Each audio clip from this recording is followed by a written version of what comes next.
শুকরিয়া জ্ঞাপন করি, সকলে বলি আলহামদুলিল্লাহ। আল্লাহ তাআলা যেন তাদেরকে শহীদ মর্যাদা দান করে, সকলে বলে আমিন।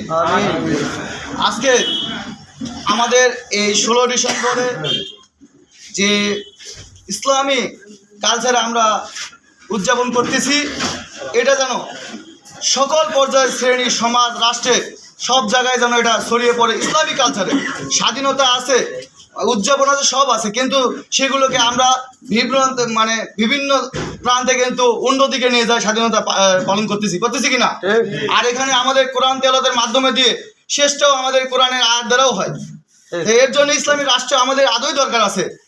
আগামীতে আমাদের এরকম রাষ্ট্রীয় পর্যায়ে ইসলামের কালচার দিয়ে যেন আমরা বিভিন্ন আমাদের দেশের যে গণতন্ত্র এবং রাষ্ট্রের যে নিয়মকানুন আছে সেগুলো প্রান্তে যেন ইসলাম দ্বারা আমরা পরিচালিত করতে পারি, সেজন্য আমরা সকলেই ইনশাল্লাহ চেষ্টা করব। কিন্তু ইনশাল্লাহ তো আগামী যে আমাদের নির্বাচন আছে, এই নির্বাচনে ইসলামী রাষ্ট্র কায়েম করে আমাদের প্রত্যেক ঘরে ঘরে ইসলামের ধারা চালু করতে হবে। এই কথা বলে আমি সকলের কে সালাম জানিয়ে আমার বক্তব্য শেষ করছি। আসসালামু আলাইকুম ওয়া রাহমাতুল্লাহি ওয়া বারাকাতুহু।